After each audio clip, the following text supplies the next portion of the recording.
Un encuentro con la palabra de Dios. Comentario al capítulo 7 del libro de Daniel. Tema 39. El cuerno pequeño derriba a los ostrogodos. Llegamos al último de los 3 cuernos que, según el profeta Daniel, serían desarraigados para dar paso al ascenso del catolicismo en Occidente. Nos referimos al reino de los ostrogodos, cuyo poder y posterior caída constituyen una pieza clave en el rompecabezas histórico-teológico del surgimiento del papado. Los ostrogodos, liderados por el formidable general Teodorico, atacaron Constantinopla en el año 487 y 6 años más tarde, en el 493, lograron conquistar Italia. Hacia finales de esa década, Teodorico había obtenido un reconocimiento notable. Fue aceptado como rey tanto por el emperador de Oriente, Atanasio, como por un sínodo católico celebrado en Roma. Aunque los ostrogodos se habían convertido al arrianismo probablemente entre los años 456 y 472, esto no impidió un considerable nivel de tolerancia hacia la Iglesia católica. El historiador Pablo C. Díaz lo explica con gran agudeza. Teodorico fue el más romano de los reyes germanos. Su emulación del imperio, al que había llegado comparativamente tarde, también se reflejó en el respeto hacia la Iglesia católica, con la que cooperó mucho más allá de lo esperado en un monarca arriano. En realidad, fue parte de su política de continuidad que partía del principio de conservación del viejo orden, con la finalidad expresa de ser reconocido como el único poder legítimo de Occidente. En términos prácticos, daba tolerancia a cambio de lealtad. Curiosamente, su búsqueda de acomodo con la Iglesia católica coincidió con la organización de su propia Iglesia arriana, que en el caso de Ravenna fue dotada de notables construcciones y de un clero amplio que casi con seguridad utilizaba una liturgia gótica. Parece evidente que en el proceso de fuerte romanización que la monarquía ostrogoda asumía como propia, el credo arriano era casi el único elemento de identidad formal que les diferenciaba de sus vecinos y súbditos.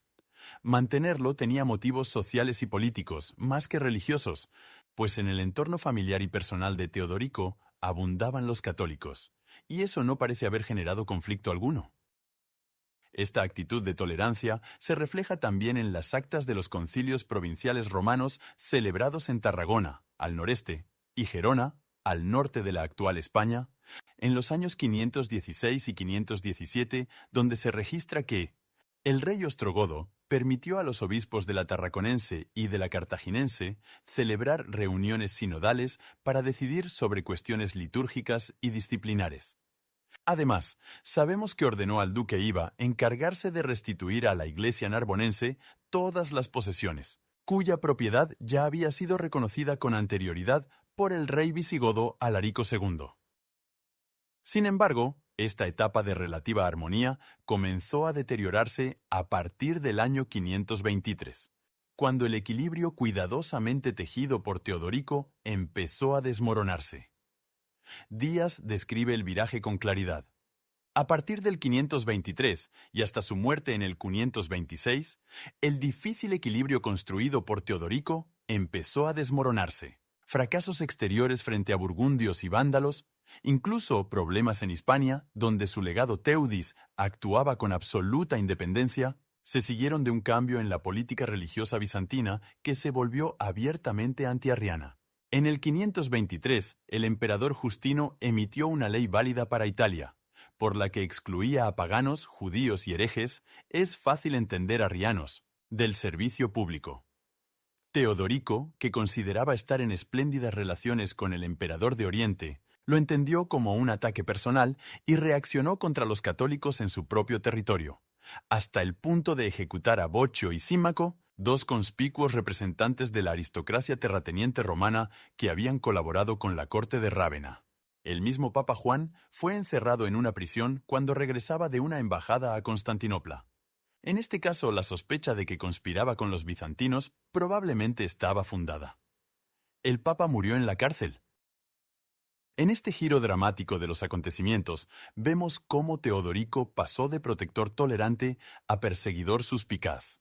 Aunque durante años permitió reuniones eclesiásticas y restituyó bienes, al final su relación con el catolicismo se tornó autoritaria, llegando incluso a encarcelar al Papa Juan quien moriría en prisión.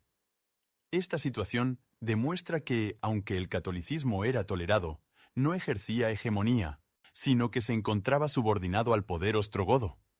Luis Rojas Donat comenta acertadamente sobre esta subordinación y su impacto en el papado. La coexistencia del Papa con los reinos bárbaros de Occidente, especialmente el complejo panorama de la propia Italia, creaba problemas nuevos a los que el pontífice, sin el apoyo del emperador, apenas pudo resolver. Siguiendo probablemente el modelo bizantino, el reino ostrogodo intentó dominar toda Italia, incluyendo la influyente y rica zona del centro donde se hallaba el Patrimonium Petri. Ejerciendo una desmesurada presión sobre los asuntos internos del pontificado, los reyes ostrogodos provocaron profundas divisiones en el seno de la Iglesia romana, irrumpiendo con toda clase de iniciativas en materia eclesiástica, e incluso nombrando y deponiendo papas al arbitrio del monarca de turno. En estas condiciones, era imposible para el catolicismo ejercer autoridad plena. La hegemonía que buscaba no se alcanzaría hasta que un aliado poderoso interviniera. Ese aliado fue el emperador Justiniano. Así lo afirma José Vargas Gireud.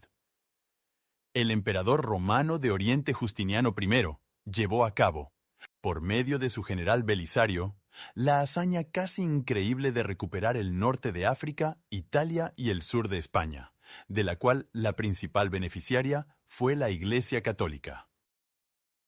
Así, el reino ostrogodo, último obstáculo para el ascenso del papado, fue removido.